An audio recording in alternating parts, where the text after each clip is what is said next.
ନମସ୍କାର ଦର୍ଶକ ବନ୍ଧୁ, ଚାଲନ୍ତୁ ଜାଣିବା ଘର ପାଖରେ କେଉଁ ଗଛ ଥିଲେ ଅଶୁଭ ହୋଇଥାଏ। ଆଜିର ବାସ୍ତୁ ଟିପ୍ସ।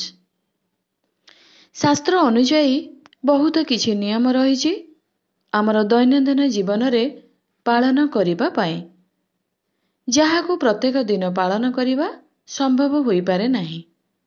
ତେଣୁ ଲୋକ ତାହାକୁ ଅଣଦେଖା କରନ୍ତି।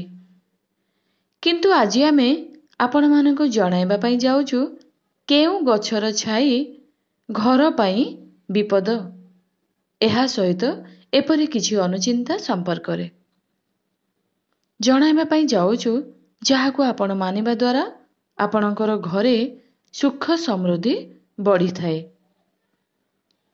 ତେବେ ଆସନ୍ତୁ ଜାଣିବା।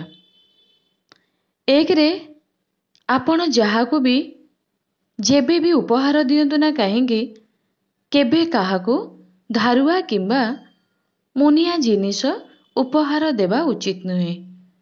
ଏହାଦ୍ୱାରା ଆପଣ ଯାହାକୁ ଉପହାର ଦେଇଥାନ୍ତି ତାଙ୍କର କ୍ଷତି ହେବା ସହ ଆପଣଙ୍କର ବି କ୍ଷତି ହୋଇଥାଏ। ଦୁଇରେ, ପୁରୁଷମାନେ ପୂଜା କରିବା ସମୟରେ କେବେ ଦୁର୍ଗାଙ୍କ ମୂର୍ତ୍ତିରେ କିମ୍ବା ଫଟୋରେ ସିନ୍ଦୁର ଲଗାଇବା ଉଚିତ ନୁହେଁ।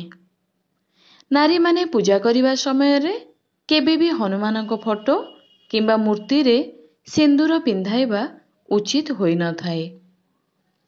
ତିନିରେ, ମହିଳାମାନେ ଗାଧୋଇ ସାରିବା ପରେ ସିନ୍ଦୁର ଲଗାଇବା ପରେ ନିଜ ମୁଣ୍ଡର ଖୋସାରେ ଏକ ଧଳା ରଙ୍ଗର ଫୁଲ ପ୍ରତ୍ୟେକ ଦିନ ଲଗାଇବା ଉଚିତ।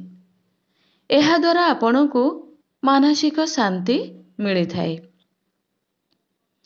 ଚାରିରେ, କିଣାକିଣି କରିବା ସମୟରେ କୁଲା କିମ୍ବା ଛାଞ୍ଚୁଣି ଏକା ସାଙ୍ଗରେ କିଣନ୍ତୁ ନାହିଁ। ଏହା ସହିତ ଏକା ସାଙ୍ଗରେ କୁଲା ଏବଂ ଛାଞ୍ଚୁଣି ମଧ୍ୟ ରଖିବେ ନାହିଁ।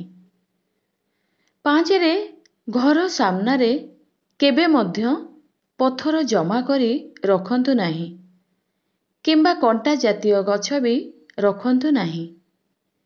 କ୍ଷୀର ବାହାରୁଥିବା ଗଛ ବି ଘର ଆଗରେ ରଖିବା ଉଚିତ ନୁହେଁ। ଏହା ପାଳନ କରିବା ଦ୍ୱାରା ଆପଣଙ୍କର ମଙ୍ଗଳ ହୋଇଥାଏ। ଛଅରେ, ଛେଳି ଖୁରାର ଧୂଳି ଯଦି ଆପଣଙ୍କ ଘରେ ପଡ଼େ ତେବେ ତାହା ଆପଣଙ୍କ ପାଇଁ ବହୁତ କ୍ଷତିକାରକ ଅଟେ। ଘୁଷୁରୀ ଗୋଡ଼ର ଧୂଳି ଆପଣଙ୍କ ଘରେ ପଡ଼ିଲେ ଧନୀ ଥିଲେ ଗରିବ ହେବେ। ସାତରେ, ଯଦି ଭଣଜାର ପାଦ ଘରେ ପଡ଼େ ତେବେ ଗରିବ ଥିଲେ ଧନୀ ହେବେ। ଆଠରେ, ଯଦି ଜଣେ ବ୍ରାହ୍ମଣର ପାଦ ଧୂଳି ଆପଣଙ୍କ ଘରେ ପଡ଼େ ତେବେ ଆପଣ ଗରିବ ଥିଲେ ଧନୀ ହେବେ। ନରେ, ନିମ୍ବ ଗଛ କେବେ ହାଣନ୍ତୁ ନାହିଁ କିମ୍ବା ନିମ୍ବ ଗଛର କାଠ କେବେ ଜାଳନ୍ତୁ ନାହିଁ।